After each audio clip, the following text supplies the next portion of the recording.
Hello दोस्तों। आज हम एक नया चैप्टर का शुरुआत कर रहे हैं। चैप्टर का नाम है जीवों में विविधता। ये क्लास नाइन्थ का बायोलॉजी का तीसरा चैप्टर है। क्लास नाइन्थ ही नहीं बल्कि ये जितने भी कंपटीशन एग्ज़ाम होते हैं जनरल कंपटीशन में, उसमें अगर आप बायोलॉजी पूछे तो इस चैप्टर का सबसे बड़ा रोल होता है। इस चैप्टर से जो क्वेश्चन पूछा जाता है जल्दी से बनता नहीं है, इसलिए इस चैप्टर को हमने आज शुरुआत किया है, तो ध्यान से पढ़ें इसको। सबसे पहले देखिए जीवों में विविधता लिखा हुआ है। पहले विविधता समझते हैं कि विविधता क्या होता है।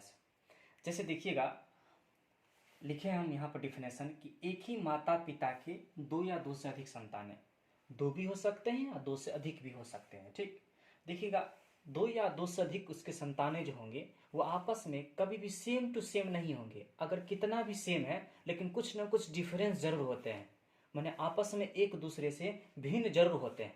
अथवा उसी में देखिए एक ही जाति के दो या दो से अधिक सदस्य, एक ही जाति के दो या दो से अधिक सदस्य आपस में एक दूसरे से क्या हो जाते हैं, भिन्न हो जाते हैं। और जो भिन्न हो जाते हैं उन्हीं को हम विभिन्नता या विविधता कहा जाता है। तो विविधता को हम विभिन्नता कहेंगे। तो डिफिनेशन क्या पढ़े हम? विविधता का डिफिनेशन, एक ही माता पिता के दो या दो से अधिक संतानें अथवा एक ही जाति के दो या दो से अधिक सदस्य आपस में एक दूसरे से क्या हो जाते हैं, भिन्न हो जाते हैं, उन्हीं को हम लोग क्या कहते हैं, विविधता कहते हैं। ठीक, अब देखिए यहाँ पर लिखा हुआ है वर्गीकी या वर्गीकरण विज्ञान, इंग्लिश में लिखा हुआ है टैक्सोनॉमी, हिंदी में वर्गीकी वर्गीकरण विज्ञान या इसी को इंग्लिश में टैक्सोनॉमी कहते हैं। ठीक ना। अब ध्यान से देखिएगा ये क्या होता है, तो इसका डेफिनेशन देखिए क्या लिखा हुआ है। जीव विज्ञान की वह शाखा जिसमें जीवों को सही ढंग से विभिन्न भागों में बांटना तथा उससे संबंधित सिद्धांतों का अध्ययन किया जाता है, वर्गीकी कहलाता है। कहने का मतलब ये हुआ, अगर जीवों के बारे में सही सही ढंग से अगर आपको जानना है किसी भी जीवों के बारे में, तो उसको बांटना, पहले आप उसको बांटिए। पेड़ पौधों को अलग बांटिए, जीव जंतुओं को अलग बांटिए। जीव जंतुओं में मान लीजिए कि गाय की प्रजाति है तो गाय की प्रजाति को अलग रखिए, भैंस की प्रजाति है तो भैंस की प्रजाति को अलग रखिए। बहुत सारा प्रजाति होते हैं, उनको अलग अलग बांट बांट के पढ़िए। जैसे अगर आप देखते हैं तो सब्जी अगर मान लीजिए खरीदने जाते हैं, अगर सब्जी वाले सारा सब्जी को अगर मिक्स करके बेचे तो अच्छा लगेगा? नहीं अच्छा लगेगा, ना बेचने में ना खरीदने में अच्छा लगेगा। इसलिए उसे क्या करते हैं, सजा सजा के रखते हैं अलग अलग। टमाटर को अलग रखते हैं, बैगन को अलग रखते हैं, और भी जितनी भी सब्जी है सबको अलग अलग रखते हैं, ताकि आराम से खरीदा जा सके और बेचा जा सके और सुंदर भी लगे देखने में। उसी तरह से अगर जीवों के बारे में सही सही जानकारी लेना है ना, तो जीवों को अलग अलग भागों में बांटिए। उसी में डिफिनेशन लिखे हैं, जीव विज्ञान की वह शाखा जिसमें जीवों को सही ढंग से विभिन्न भागों में बांट दीजिए और फिर उससे संबंधित सिद्धांतों का अध्ययन कीजिए। ये अध्ययन कीजिएगा, इसी को हम लोग बोलते हैं वर्गीकी या वर्गीकरण विज्ञान कहते हैं, इंग्लिश में टैक्सोनॉमी कहते हैं। अब इस बात को सबसे पहले बताने वाला कौन था? तो टैक्सोनॉमी या वर्गीकी का जनक किसे कहा गया? कैरोलस लिनियस को कहा गया। वैज्ञानिक है कैरोलस लिनियस। तो कैरोलस लिनियस किसका जनक है? तो वर्गीकी का जनक है। इंग्लिश में ही कभी कभी पूछ देता है कि टैक्सोनॉमी का जनक किस वैज्ञानिक को कहा गया? कैरोलस लिनियस को कहा गया। अब अगला पृष्ठ पर आते हैं।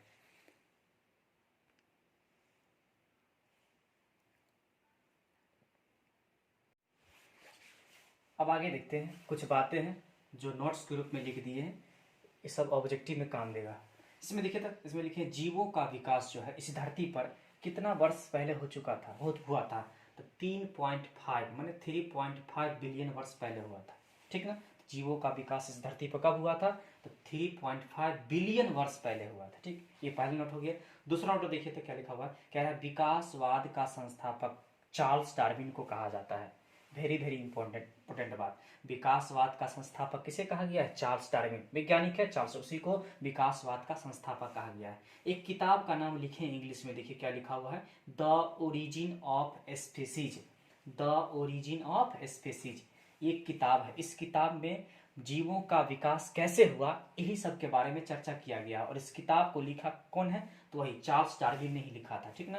तो जीव द ओरिजिन ऑफ स्पीसीज नामक किताब किसने लिखा है? चार्ल्स डार्विन ने लिखा है। अब हम पढ़ेंगे जीवों का वर्गीकरण। आपको विविधता चैप्टर में विविधता चैप्टर पढ़ रहे हैं, इसमें आपको मैंने पता होना चाहिए कि जीवों को अलग अलग बांट के हम पढ़ेंगे। ठीक ना। तो इसमें देखिए जीवों का वर्गीकरण कैसे कैसे हुआ, कौन कौन वैज्ञानिक ने क्या क्या किया, उन सब के बारे में समझते हैं। सबसे पहला वैज्ञानिक आया कैरोलस लिनियस। इसने क्या किया? जीवों का वर्गीकरण किया। तो पहला जीवों का वर्गीकरण करने वाला कौन था? कैरोलस लिनियस था। इसने क्या किया? कैरोलस लिनियस ने जितने भी जीव जंतु हैं ना उनको दो भागों में बांटा। तो इसका मतलब ये हुआ कि जीवों का वर्गीकरण दो भागों में सबसे पहले करने वाला कौन था? कैरोलस लिनियस था। तो वही लिखे, कैरोलस लिनियस ने सबसे पहले समस्त जीवों को दो वर्गों में बांटा। एक का नाम है पादप जगत, जिसको हम प्लांटी बोलते हैं, और दूसरे का नाम है जंतु जगत, जिसे हम एनिमेलिया कहते हैं। अब इसके आगे समझते हैं। तो कैरोलस लिनियस ने जितने भी जीव हैं उनको कितने वर्गों में बांटा? दो वर्गों में, पादप जगत और जंतु जगत। अब कुछ ऐसे जीव हैं जिनको ना पादप जगत में रखा गया ना जंतु जगत में रखा गया, कुछ ऐसे जीव मिला। तब एक वैज्ञानिक आया, E.H. वीकल। कैरोलस लिनियस के बाद E.H. वीकल एक वैज्ञानिक है। इसने क्या किया? समस्त जीवों को तीन भागों में बांटा। पादप जगत, जंतु जगत, ये तो पहले से ही खोजा जा चुका था। एक नया जगत का खोज हुआ, प्रोटिस्टा। इस सब के बारे में डिटेल्स हम आगे पढ़ेंगे, अभी आप देखते रहिए। तो कैरोलस लिनियस ने समस्त जीवों को कितने भागों में बांटा? दो भागों में, पादप जगत और जंतु जगत। फिर उसके बाद कुछ ऐसे जीव का खोज हुआ न जिसको ना पादप जगत में रखा गया ना जंतु जगत में। तो उसको E.H. वीकल ने तीन भागों में बांट दिया समस्त जीवों को, जिसमें एक पादप जगत, दूसरा जंतु जगत, तीसरा प्रोटिस्टा। अभी भी कुछ ऐसे जीव हैं जिनको ना इसमें रखा गया ना इसमें रखा गया ना इसमें रखा गया, मैंने उसके पास कुछ अलग ही क्वालिटी था। तो फिर एक वैज्ञानिक आया, कोपलेन। कोपलेन एक वैज्ञानिक है। इसने क्या किया? समस्त जीवों को चार भागों में बांटा, चार भागों में वर्गीकृत किया। पहला पादप जगत, पीछे भी है, जंतु जगत पीछे भी है, प्रोटिस्टा ये तो ऑलरेडी तीन गो हो चुका था। इसने एक नया जगत का खोज कर दिया, मोनेरा। मोनेरा मोनेरा ठीक है। अब कुछ ऐसे भी जीव हैं जिनको ये चारों जगत में न रखा गया, मैंने उसके पास कुछ अलग ही क्वालिटी है। तब क्या वो जगत हो गया? पांच जगत। और सबसे लास्ट में और अंत में R. Whittaker. Very very important सवाल। R. व्हिटेकर। R. व्हिटेकर इस वैज्ञानिक ने, ये वैज्ञानिक है R. व्हिटेकर, ये वैज्ञानिक ने समस्त जीवों को पांच जगतों में वर्गीकृत किया, पांच जगत में। तो अगर आपसे पूछे समस्त जीवों को पांच जगत वर्गीकरण किसने किया था, मैंने पांच जगत में किसको मैंने पांच जगत में बांटने का काम कौन किया था, तो वही R. व्हिटेकर ने किया था। पांच जगत देख लीजिए, पहला है पादप जगत जिसे प्लांटी, जंतु जगत जिसे एनिमेलिया, और तीसरा प्रोटिस्टा, और चौथा मोनेरा, और पांचवा क्या है? फंजाई। और इसी पांचों जगत के बारे में इस चैप्टर में हमें डिटेल से पढ़ना है, ठीक ना। देख लीजिए, पादप जगत, जंतु जगत, प्रोटिस्टा, मोनेरा और फंजाई, ये पांच जगत का वर्गीकरण कौन किया था लास्ट में? R. व्हिटेकर। ठीक है, आगे देखते हैं। अब आगे देखते हैं, चलिए। तो अब हम मोनेरा शुरू करते हैं, मोनेरा के बारे में समझते हैं कि क्या होता है मोनेरा, ठीक ना। अब देखिए, मोनेरा इस जगत में, माने मोनेरा जगत में एक कोशिकीय प्रोकैरियोटिक जीवों को रखा गया है।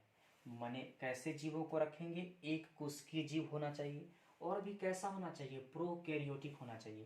प्रोकैरियोटिक आप कोशिका चैप्टर में पढ़े होंगे कि वैसे कोशिकाएं जिनमें वास्तविक केंद्रक नहीं होती हैं उन्हें हम प्रोकैरियोटिक कोशिका कहते हैं।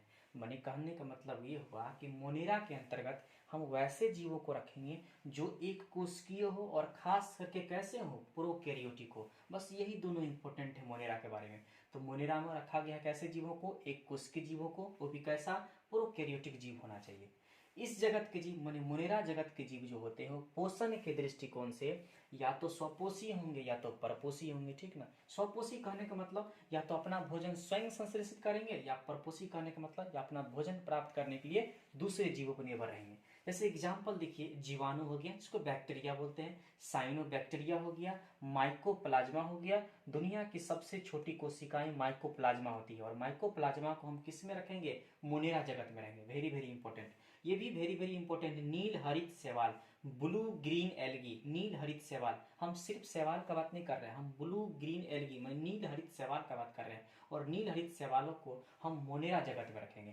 तो एक बार फिर समझिए, मोनेरा के अंतर्गत एक कोशिकीय प्रोकैरियोटिक जीवों को रखा गया है। इस जगत के जीव जो होते हैं या तो स्वपोषी होंगे या तो परपोषी होंगे। एग्जाम्पल देख लीजिए, जीवाणु, साइनोबैक्टीरिया, माइकोप्लाज्मा, नील हरित शैवाल, ये हो गया मोनेरा जगत। अब देखिए, दूसरा जगत पढ़ना है प्रोटिस्टा। प्रोटिस्टा क्या होता है? प्रोटिस्टा जगत में क्या क्या रखा गया है इसको समझते हैं। प्रोटिस्टा जगत में वैसे जीवों को रखा गया है, वैसे एक कोशिकीय जीवों को रखा गया है जो यूकैरियोटिक हो। और ये जीव पोषण के दृष्टिकोण से या तो स्वपोषी होंगे या फिर क्या होंगे? परपोषी होंगे। दोनों में बस थोड़ा ही डिफरेंस है। क्या डिफरेंस है? इसमें मोनेरा में प्रोकैरियोटिक जीवों को रखा गया है, और प्रोटिस्टा में किसको रखा गया है? यूकैरियोटिक जीवों को रखा गया है। और दोनों में ही एक कोशिकीय जीव होगा, लेकिन इसमें होगा प्रोकैरियोटिक इस जगत में, और इस जगत में कैसा होगा? यूकैरियोटिक होगा। ये जगत भी, इस जगत के भी जीव जो होंगे वो पोषण के दृष्टिकोण से या तो स्वपोषी होंगे या क्या होंगे, परपोषी होंगे। स्वपोषी जो अपना भोजन स्वयं संश्लेषित करता है, परपोषी जो अपना भोजन स्वयं संश्लेषित न कर किसी न किसी रूप में अन्य जीव पर निर्भर रहता है भोजन के लिए। अब देखिए जैसे एग्जाम्पल देखिए तो प्रोटिस्टा, प्रोटिस्टा का एग्जाम्पल क्या होगा, amoeba, amoeba, amoeba paramecium Euglena, amoeba paramecium Euglena, ये सब के सब किसकी जगत में रखा गया है, प्रोटिस्टा जगत में रखा गया है। अमीबा, अमीबा के बारे में सुने होंगे, अमीबा का कोई निश्चित आकार नहीं होता है, अमीबा के पास कोई मुख जैसा भी कोई स्थान नहीं होता है भोजन ग्रहण करने के लिए, और अपचे भोजन को निकालने के लिए भी इसके पास कोई निश्चित अंग नहीं होता है, कहीं से भी भोजन कर सकता है। और भोजन ग्रहण करने के मैंने उसके पास अलग अलग आकार होती है, अलग अलग आकार बनाए रखता है, और उस आकार को हम लोग कूटपाद बोलते हैं। कूटपाद, देखिए कूटपाद लिखा हुआ था, नीचे हम नोट लिख दिए हैं कि अमीबा में गति माने मोशन तथा भोजन का अंतर्ग्रहण किसके द्वारा होता है, कूटपाद के द्वारा होता है। अमीबा में गति तथा भोजन का अंतर्ग्रहण किसके द्वारा होता है, कूटपाद के द्वारा होता है। तो हमने आज दो जगत पढ़ा, मोनेरा जगत, प्रोटिस्टा जगत। अब हम इसका ये पहला पार्ट हो गया। अब अगला पार्ट में हम पढ़ेंगे फंजाई, प्लांटी और जंतु जगत, डिटेल से पढ़ेंगे।